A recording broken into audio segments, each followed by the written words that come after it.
Welcome to BizTV's Beyond the Brand. I'm Kelli Phillips. Today I'm joined by Zora Asberry, founder of the Asberry Agency. In today's crowded media landscape, visibility and reputation are everything. The Asberry Agency helps clients strategically build and maintain a positive public image. Stay with us. We'll be right back with more of BizTV's Beyond the Brand.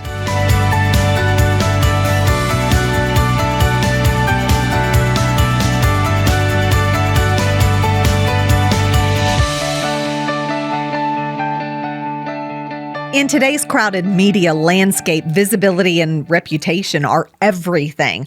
Our next guest has a team that specializes in crafting compelling narratives that cut through the noise, helping clients strategically build and maintain a positive public image. Please welcome Zora Asberry, the founder and principal of the Asberry Agency. And Zora, we appreciate you joining us today. First, I want to get into your life. Where did you grow up? What was life like, and what led you to do what you're doing today?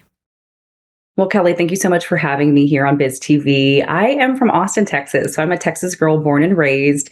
I lived there my whole life. I even went to college in Texas at San Antonio, Texas, where I got my bachelor's degree in communication and business administration. What I ended up doing with that degree is doing journalism. So I did news and broadcasting for 10 years, a wonderful career. I loved it. I even took home an Emmy in 2022 for Best Morning Newscast for daytime TV in medium to larger markets. And so I had a really interesting career, and that's really what propelled me to start my own business doing PR. Now, going from news to helping business owners, what's the biggest misconception a business owner has about a journalist's needs for covering a story? Right. I know a lot of people believe that they have a story, right? And a lot of people do, but it's about how you frame that story and really pitch it to local news or even national news on how that story is covered and how you are reflected then as a part of that story. And so a lot of people will say, hey, I've got a story, but it's really about the pitch and it's about how you present that story that can make it a bigger deal. And that's what I try to teach my clients. So how does your agency help? In what ways? For example, there's a national story, but you have a local angle to it. How do you pitch that? That's a wonderful question. So, for example, one of my clients is David Perico. He's the leader of the Raiders House Band. The Raiders House Band is the only band for an NFL team in the entire country, which is incredible. So for them, what I really try to do is amplify their voice and how they are such a staple here in the local Las Vegas market for the Raiders Nation. And so we really want to make our clients look bigger and better than they already are. And they already are wonderful names, sometimes household names. And so it's really important that we get their business in front of the eyes of others. And so that's really what my strong suit is. Also, media coaching and social media is super important, especially in today's landscape. People are looking at social media before they pick up their remote to turn on the TV. And so that's something that we really need to start thinking about, is how people can utilize free tools like social media to really propel their business and get in front of those national outlets. Okay, I've got to ask, how can people use social media? That's a great question as well. It really takes time and diligence and consistency. A lot of people will start, with creating videos or podcasts, and then they fall off and they don't create that consistent content. And what people are looking for is they want that content from you. They want to see what you're doing, even if it's you making eggs in the morning or your commute to work. People want to be invested and feel like they're watching a real life person, which you are a real life person, but you have to have that relatability. And so that's what I really work on coaching my clients on, is being relatable and also sending a message, having a story, and being able to teach others how to do what you're doing and be a part of the process. How can people be relatable? I know that in today's landscape, everybody, uses that buzzword authenticity, but how do you truly get that without feeling like you are acting, so to speak? Right. It's not forced. And I think the more authentic you generally are, you come across as more authentic, essentially. So it's really just being yourself, doing your best to be transparent, to be open, to be honest. I think people really gravitate towards people who can just be themselves and are unapologetic in doing so. Do you find many people making mistakes in how they pitch their brand? And what can they learn from those mistakes going forward? Absolutely. I touched briefly on, being consistent, but sometimes being overly consistent and posting too much can be a problem. So with some of my clients, I've had them scale down their social media, be intentional, whatever platform that they're using, whether it's TikTok, Instagram, or Facebook, they all have different purposes and they all are used in a different way. And so we really need to start thinking about that and figuring out what content works best for which platform, and will do better. And so that's something I work through with my clients on really fine-tuning their content. Do you help clients figure out which social media platform is best suited for their particular business? And can you give us some examples? Absolutely. I have some clients that will be appearing on BizTV, the Eatmans, and they have wonderful content. They're such powerful speakers, very knowledgeable in the financial landscape. And so they have a lot of gems. But sometimes, if it's video content, that shouldn't really necessarily live on Instagram because Instagram is better for carousels and for photos. And that's what it originated as. So for more video content, I do push my clients to platforms like TikTok and YouTube. But for more family-oriented things, Instagram and Facebook are a great place. So it's really about knowing the behind the scenes, what the algorithm is looking for essentially, and how you can get your content to your viewers. Okay, you said that word algorithm. A lot of people at home watching are going, okay, what is an algorithm? How do I figure this out? Is it best to get help, or are there videos, for example, on YouTube that can teach you? Yeah, I think it's important to get help. Help is always important to source. It's the best thing to be able to be knowledgeable about the kind of content that you're putting out and how the algorithm works. Each platform has a different algorithm and it changes often. So it's really important to be close to a publicist or someone who's good with branding or marketing, who knows the ins and outs of TikTok and Facebook and Instagram, who's in communication with these entities to really know what kind of media and content is being pushed at the moment, what songs are trending, how to utilize those trending songs to create your own content to get your content in front of a bigger audience. What type of clients do you have with your agency, and are you looking for new ones? Absolutely. I try not to keep my plate too full because I want to be able to give my clients as much attention as possible. But the range of clients really is anything and everything. I've had clients from Texas that are in the medical field, an orthopedic surgeon. I have the Eatmans who, are financial literacy experts and they're wonderful at public speaking, while I have other clients that are owners of restaurants or they're the leader of the Raiders house band. So it really varies. I know a lot of PR firms, they tend to have niche businesses that they help. But for me, I think it's important to just get in front of small businesses who really just need help branding and marketing themselves. That's my main goal. We were talking a little bit about all the different social media platforms. How do you yourself stay on top of what's new and what's the latest?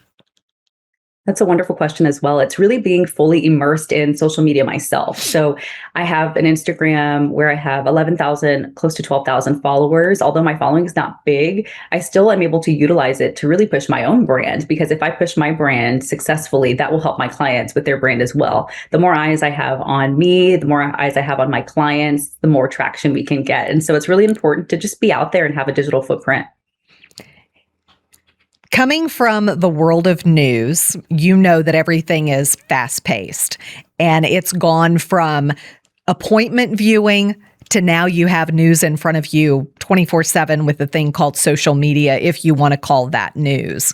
How do you train your clients in pushing stuff out to help utilize and get the best authentic voice for themselves? Yeah, I spent 10 years in newsroom pitch meetings where, I'm in a room with producers and news directors and really knowing and understanding what drives local TV, what drives national TV, what news makes it to air and what doesn't. Having that insight really does help me with my clients because I'm able to pitch their stories in a more effective way. I know how to really fine tune my press releases to make sure that the media industry is receptive to what they're selling essentially. And so it's really important to have that knowledge. And I think that has helped me be a publicist. One of the reasons why I transitioned from television to news is because things are becoming more digital. commercial. Television news, they've been saying it's going to be phased out. We also have AI, who has created a more interesting landscape, so to speak. So being able to really teach my clients and coach them how to come up with a good story that is heartfelt, that is meaningful, that will, perk the ears of news directors and producers across the country. That's really my strong suit. Zora, we need to take a quick break, but don't go away. We've got more questions for you, so stick around for more BizTV right after this. And we're back with Zora Asberry of the Asberry Agency. And Zora, let's talk a little bit about your clients and some of their success stories that you've had since representing them.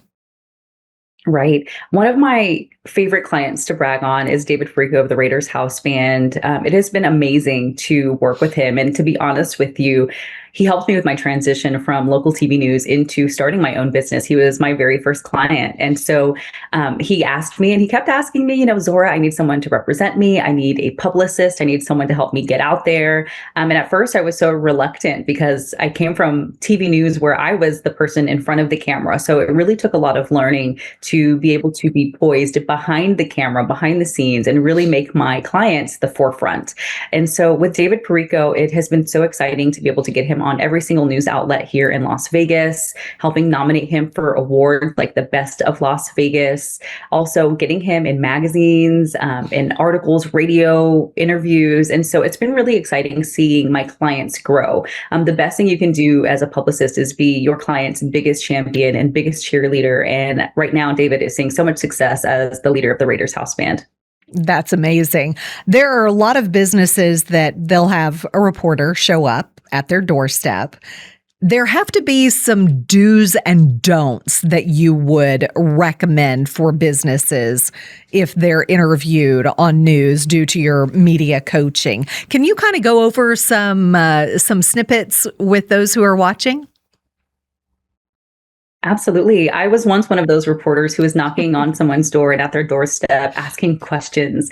And so a lot of my clients, especially ones who are super educated, my doctors, my lawyers, they tend to be a little nervous when it comes to going on camera. And it's so funny to see how it works. People who are absolutely brilliant usually aren't the best in front of the camera because their mind is in a million different places. And so that's where I really come in and my team really comes in, is teaching people how to be eloquent and well-spoken, whether it's slowing down a beat whenever you talk, or if it's, having your face turned a certain angle, or if it's being able to, really condense your speaking and talking points to something that's short and sweet and concise that can really get and convey your message from the, TV or behind the scenes to the viewer. And so that's one of the biggest things that I find as a challenge with my clients is those who are really talented in other arenas, 9 times out of 10, they're not the best in front of the camera. And I can help them become the best in front of the camera and put their best foot forward. Sometimes do you just want to get in front of the camera and say, look, this is how you do it? Or do you really need to focus? I mean, do you work with them where they can watch themselves on camera and see what they're saying and how they're saying it so that way they can learn? Absolutely. I'm a huge proponent of being able to review footage, especially in the middle of a shoot, to be able to see how you're photographed the best, what lighting is working the best for you, what angle and positioning your body needs to be in, how relaxed your face is and your muscles are. I think the more relaxed you are, the more confident that you appear on camera. And so that's one of the biggest points that I try to convey to my clients. What advice would you give for somebody that was looking to get into PR or making that switch or even hiring a PR firm to represent them? What advice would you give them? Yeah, PR is a very interesting word. A lot of people don't really understand what public relations is or publicity is, and it can kind of be a little scary. But what I try to explain to people is we are who make you look the best. We help you put your best foot forward and your best face forward, essentially. So it's really just trusting your publicist and knowing that they are educated, they know what they're talking about, they know how to navigate this landscape. And so it's really putting your trust in them, but also being open to their coaching. Sometimes your publicist might ask you to do something that it may not be, your idea of how to handle something, but it usually ends up working out for the best because they're the expert. As far as going into the landscape of public relations, you'll find find that television news has had a max exodus, so to speak, and a lot of people are transitioning into PR roles or marketing roles or brand influencer roles. And so it's a really great time to make a transition. I'm a big proponent of a pivot. I think people can have more than one career throughout their life and be successful. And that's something that I'm living. And it's been really exciting to be on this journey. So I would totally encourage anyone who's interested in publicity or public relations to give it a try. Where do you see the whole landscape of public relations, say, in the next 5 years? Where do you see it going?